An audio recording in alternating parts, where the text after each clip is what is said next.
The man can hang the moon. Look at this. What a great sight. What a great bunch of people, and what a great friend I have in Rich Trumka. Let me tell you something, folks. When you got yourself with your back to the wall, you want one guy standing with you. It's the man you just heard, and I promise you, he's the real deal. He's the real deal. Look, ladies and gentlemen. Oh, man, I see you guys over here. I'm sorry. How are y'all? Good to see you. What a beautiful night and what a beautiful crowd. And, folks, I tell you what, I am so optimistic, not just about winning this election. I'm so optimistic about the prospects of this country. I'm going to start off by saying where I'm going to end. My brother has an expression. He said, you know, there's nothing we can't do. This is all within our wheelhouse. Folks, it's totally within our power to turn this country around, and we're going to do it. Folks, as I travel all around the country, I've been all over the country, around this state and around this nation, and I'm struck by, in many cases, how different the topography is, the industries, the local food is different, the teams we root for are different.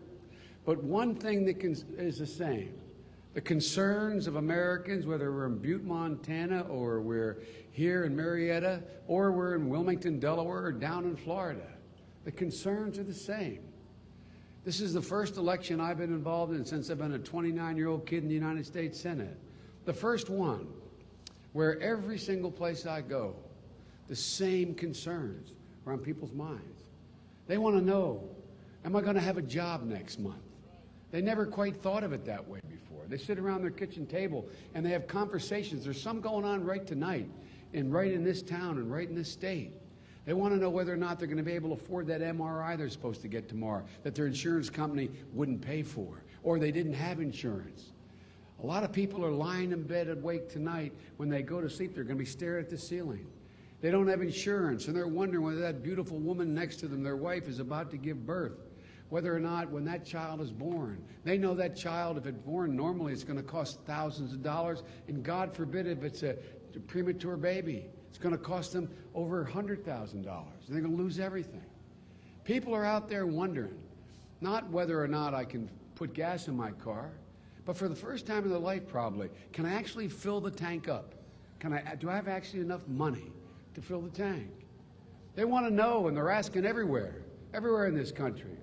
Is my house, for the vast majority of the middle class, for the vast majority, is my house, the only real thing I own, is my house worth what I paid for it? Am I now at the point where the mortgage I have is literally more expensive than the house is worth? We're going to be able to send my kids to college. What are we going to do, honey? We're going to be able to send Mary to school. She's so bright. She's so smart. She's graduating next year. There's people you know. We're having a conversation right now. Husbands and wives, you know, when Johnny comes home this semester, are we going to have enough money? Are we going to be able to send him back for the second semester? Ladies and gentlemen, people are worried.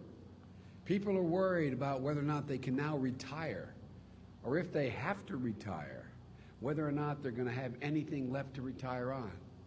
Because they've watched the value of their investments, if they had any, or their 401k they had through their work. They're watching it actually just get sucked up. And that money they counted on and the value of the house, that equity in the house, they were going to sell when they retired. They're looking there and it's not there. Ladies and gentlemen, what you decide here in Ohio, what you decide here is going to probably decide for the entire United States of America what the future of this country is going to be. Because you're likely to decide who the next president of the United States of America is. And the question is, who is going to do the best job? Who among the two camps running, who's going to do the best job to meet these everyday challenges that are no different from California to Delaware, from Florida to Washington State? Now, you know, I may be a little bit biased here, but I think I know the guy who's best equipped to do the job. And that guy's Barack Obama. That guy's Barack Obama. You know, and if you want to know why, I know you're a fairly partisan audience here. You're already voting for Barack, the vast majority of you. But you know, folks, if you want to know why, people should vote for Barack Obama. I don't think you have to look any further than what happened yesterday. Yesterday, both our campaigns put out notices, actually 2 days ago, saying, look, Barack Obama is going to make a major speech, and John McCain's going to make a major speech. Each of them are going to make a major speech about what their ideas are to begin to attack America's problems and dig us out of this very deep hole we've been dug into as a nation over the last 8 years. And John McCain went out and laid out, when Barack Obama went out, he laid out his ideas. He laid out specific ideas what he's going to do. And you listen to John McCain's speech, John McCain essentially laid out a whole new attack line on Barack Obama. Ladies and gentlemen, I don't think the distinction can be any clearer. One guy is fighting for you and telling you how he's going to win for you, and the other guy is so fighting mad he can't even get it straight with himself. Look, folks.